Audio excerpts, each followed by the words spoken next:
It's possible to supply the quantity of energy needed, not just for the present economic level in the Danish society, but also twice that level which our Minister of Finance expects to be the case in 2050. I have some doubt about whether we will really manage to double our economy over 40 years. That's another question. But that was sort of the basis on which we did our models. It is possible, in fact, to provide the energy necessary for the Danish society with twice the economic activity as we have today without coal, gas and oil. We have enough wind energy and biomass. Just those two sources would be able to supply the necessary quantities. There are some question marks hanging over to which extent you can run transport without oil products, because there the technology is not really developed, but on the other hand it would be reasonable to expect that over the next 40 years there will be some positive technological development. At least if we go back 40 years, I'm old enough to have been involved in this business 40 years ago, and look at what did people imagine would be possible at that time and what is possible today. It's two different worlds. So I don't think we have been overly optimistic on the technological potential. So it is possible, but it's a very demanding exercise. But it's not necessarily because it's so expensive. Now the whole point being that if we don't do anything, if we just continue the way we do by now, oil prices will go up at first. They already are going up. It may be temporary now, but if you see how oil prices are seen today compared to how they were seen 10 years ago, everybody believes in much higher oil prices from now on than they did 10 years ago. There's good reason for that. And gas prices are low for the time being in the US, and gas prices may stay low for another 10 or 20 years. Not so good for Russia, they will say. But at some point, gas prices will follow. And that basically means that if we go on the way we have moved on for the last 50 or 100 years, according to your personal temper, that we will have to pay more for our energy. So the fact that we will have to pay more for renewable energy is not making any big difference. And actually our models show that it's very difficult to say which of the two will be more or less expensive. It depends on, the uncertainty on the assumptions you have to make in that context are bigger than the differences in the outcome of whether the one or the other will be more or less attractive. But funnily enough, our models also show that it would be particularly, should I say, easy to do it if the rest of the world wouldn't do it. And intuitively, this is not so surprising as it may look at first glance, because if the rest of the world is going on with oil, they're not demanding that much biomass, and it means that those who go for renewable energy will have better access to biomass globally speaking. But we did make a calculation that said, now let us assume that we will only be able to count on the biomass that we have nationally, because if others will also demand biomass, we can't expect to be first in the queue to import biomass. We have actually been more than average. And even in that case, it would still be possible with the biomass we have and with the wind resources we have to cover these higher needs for the society if the economy goes up by a factor of 2. And actually, at a higher cost than today, but with a lower share of the overall economy or GDP. So in fact, there's no specific reason in this country to hold back on the transition over, say, the next 40 years from the present very much fossil fuel-based economy. 80% of our energy sector more or less is fossil fuel, to something which is 100% or close to 100% renewable energy. Now, we haven't done too much about solar or wind energy and some of these other sources. For the time being, they're more expensive. It doesn't pay to use. And so if you optimize your energy mix according to cost, they don't move in.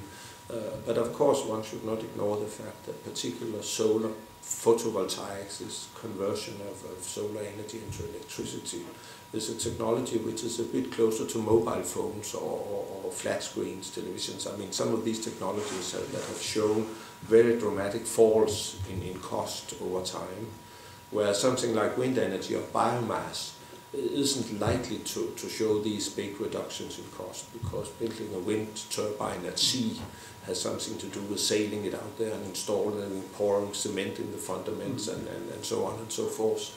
So it's not that type of smart technology that you could count on coming down in price. But these are rather details in the system. Of course, when you go out now and talk to people from other countries, don't tell them that you were told in Denmark that this couldn't be done in general, because this country is relatively generously provided with renewable energy, particularly because we have a lot of sea around. We have a lot of relatively shallow sea. It's not so easy to build a wind farm if you have 2,000 meters of water to the bottom. Much easier if you have 30 meters of water to the bottom, and the North Sea is a shallow sea. We have a relatively low population density. The Netherlands or Belgium have 3 times the population density, and it basically means that you have much less biomass per capita if you are in Belgium or the Netherlands than we have.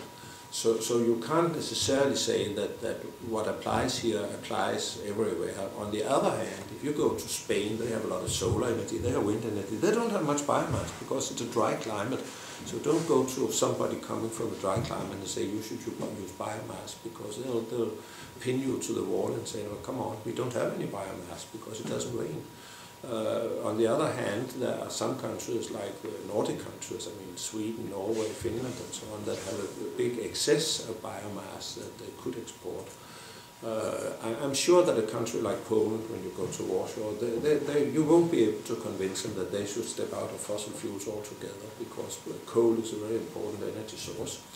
But on the other hand, Poland can do a lot of energy efficiency improvements, as we have done in our modeling.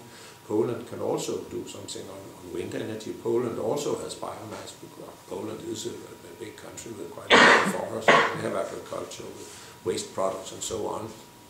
And actually, at this point in time, I don't think it's the most important thing is to convince everybody that you can do without fossil fuels. The most important thing to convince everybody is that you can cut back very significantly on your fossil fuels.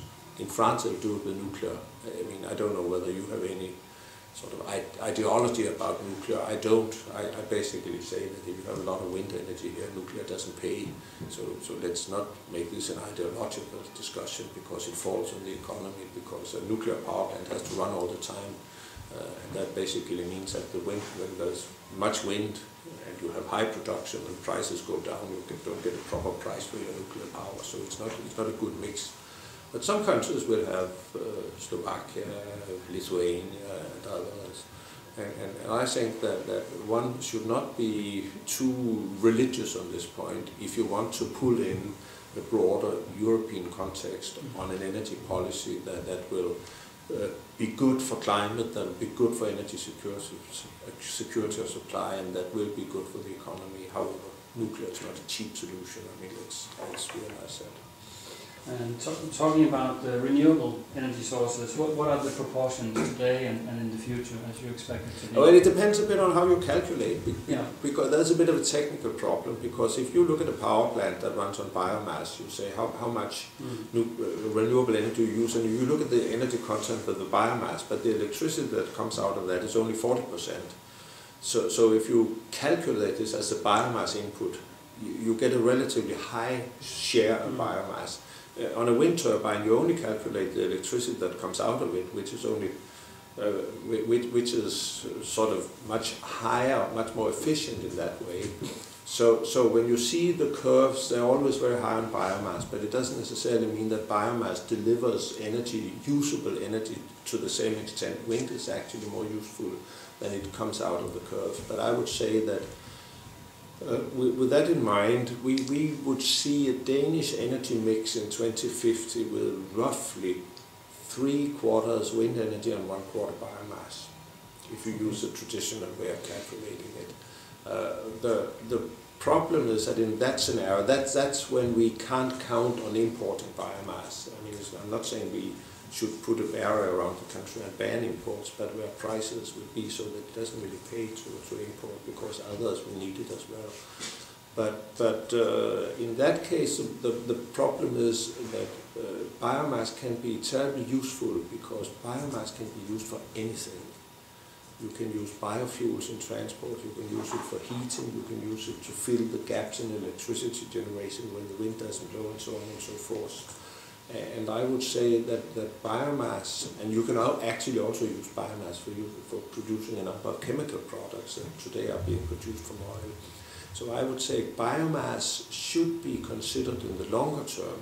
That's not reflected in today's situation, today's prices, should be considered in the longer term as a quite valuable energy resource that will only be used in these circumstances where it will either be impossible or very difficult to use other fuels or other energy sources. I mean, a clear example is aircraft. I mean, if we assume that we will not cut back on lifestyle to say now there'll be no flying anymore, that planes will still carry people back and forth. You can't fly an airplane on wind energy.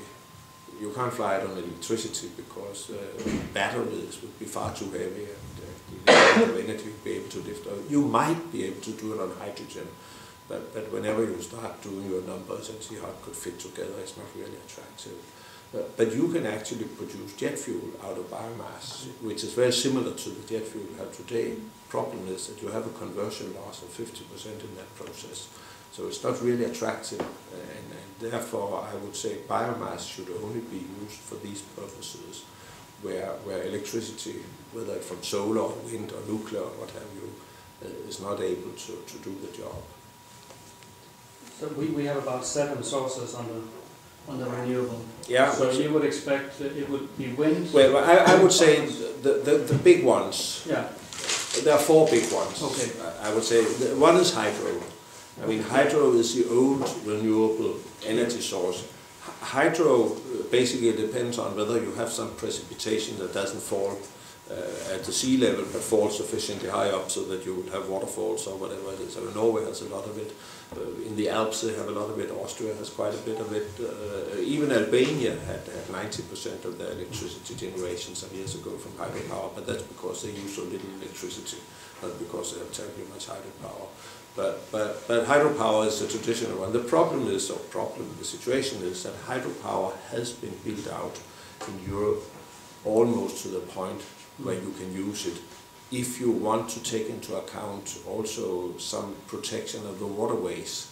I just want to tell you, you are too young to know, but when Sweden back in the 60s decided to go for nuclear power, it was simply because they had built out all the big rivers in northern Sweden, with the exception of 4, with hydropower plants, and that had big implications on biodiversity, particularly migrating salmon. Of course, fish can't move up and down, but it has other implications because the water level in the river goes up and down like that. It gets a completely unnatural river flow.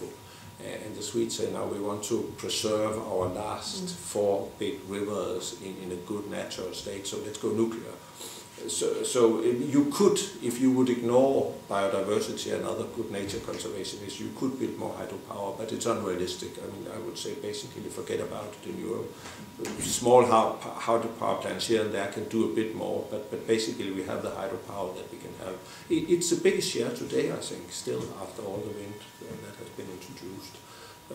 But it's not. There's no potential or additional potential. Wind is a very good potential, and I mean it's moving ahead very strongly, and the economies of wind are relatively good. Actually, if you look at new plants, wind is often competitive with coal and gas or nuclear and others. So that's a promising one. Solar, of course, like wind depends very much on the wind power. You can only get good economics out of a wind turbine if you put it in a place where the wind blows sufficiently strongly. And there is a special trick in wind that the power you get out of it depends on the wind speed raised to the 3rd power. So if you double the wind speed, you get 8 times as much energy out of it, which is a very simple way of explaining that it only makes sense to put up a wind engine if there's good wind conditions. And it's very, very sensitive to variations in wind. Now solar is maybe less sensitive, but solar really on a large scale only makes sense in the southern part of Europe. The Germans have had a quite extensive program, but it had to have very, very heavy subsidies in order to make sense. You may have some solar that could supplement wind in the future, particularly if the cost of photovoltaic panels will come down, which they might do. So solar is still promising, but at present stage it's only in special places that it's good.